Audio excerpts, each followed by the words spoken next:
ನೂರು ಅಂತ ಮತ್ತೊಂದು ಊರು ಸಿಗ್ತಾ ಇದೆ. ಆಗ್ಲೇ ನೋಡಿ ಮೋಡಗಳು, ಕಪ್ಪು ಮೋಡ ಬರ್ತಾ ಇದೆ. ಇನ್ನೇನು ಮಳೆ ಬರುತ್ತೇನೋ ಅನ್ನೋಂತಹ ಒಂದು ವಾತಾವರಣ ನಿರ್ಮಾಣ ಆಗಿದೆ. ಆದರೂ ತುಂಬಾ ಕೂಲ್ ಆಗಿದೆ ಜರ್ನಿ, ತುಂಬಾ ಚೆನ್ನಾಗಿದೆ.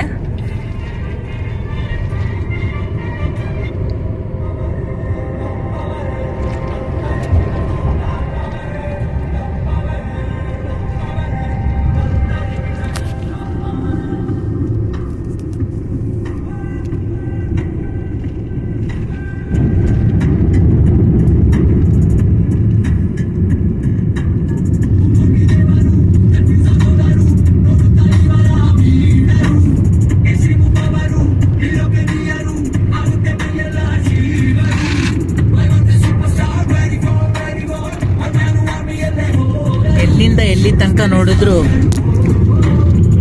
ಬರೀ ಅಡಿಕೆ ಮರಗಳು ಮುಗಿಲೆತ್ತರಕ್ಕೆ ಬೆಳೆದು ನಿಂತ್ಕೊಂಡಿದ್ದಾವೆ. ಒಳ್ಳೆ ಇಳುವರಿಯನ್ನು ಕೂಡ ಕೊಡೋ ಒಂದು ಹಂತದಲ್ಲಿದ್ದಾವೆ. ನೋಡಿ ಒಳಗಡೆ ಕಾಫಿ ಎಸ್ಟೇಟ್, ಕಾಫಿ ಗಿಡಗಳನ್ನು ಕೂಡ ಕಾಣಬಹುದು.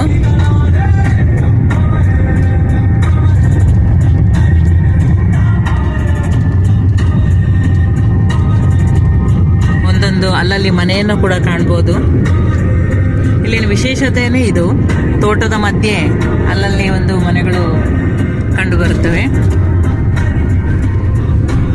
ಆದರೆ ಒಂದು ಸೀಸನಲ್ ಮಳೆಗಾಲದಲ್ಲಿ ಅಂದರೆ ಜುಲೈ ಆಗಸ್ಟ್ ತಿಂಗಳಲ್ಲಿ ಇಲ್ಲಿಂದ ಒಂದು ವಾತಾವರಣನ ನೆಲೆಸ್ಕೊಂಡ್ರೆ ಕಾಲು ಕೆಳಗಡೆ ಇಡೋಕ್ಕಾಗದೇ ಇರೋಷ್ಟು ಮಳೆ ಮತ್ತು ಚಳಿಯ ವಾತಾವರಣ ನೆನೆಸ್ಕೊಂಡ್ರೆ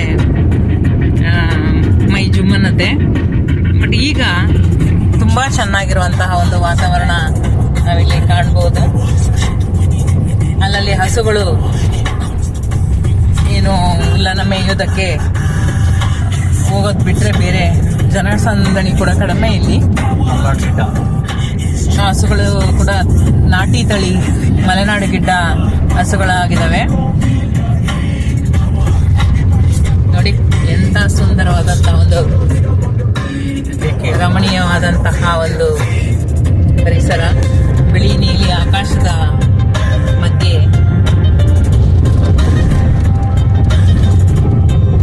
ಈ ಬನ್ನೂರಿನ ನಂತರ ನಮಗೆ ಬರುವಂಥದ್ದು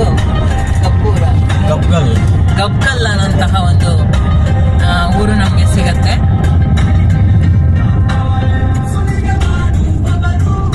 ಅದರಲ್ಲಿ ಎಷ್ಟೋ ಜನದ ಒಂದು ಮನೆ ಕೂಡ ಅಲ್ಲಿ ಇರ್ಬೋದು.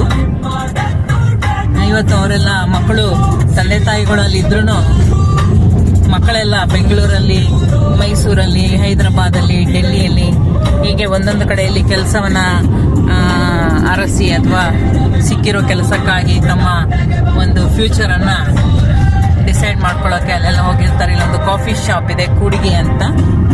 ಸೊ ಅದು ಕ್ಲೋಸ್ ಆಗಿದೆ.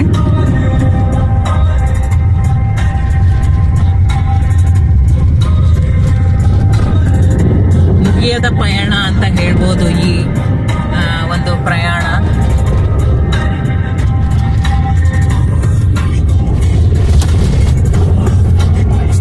ನೋಡಿ ಇಲ್ಲಿ ಪೂರ್ತಿ ಕಾಫಿ ಗಿಡಗಳು.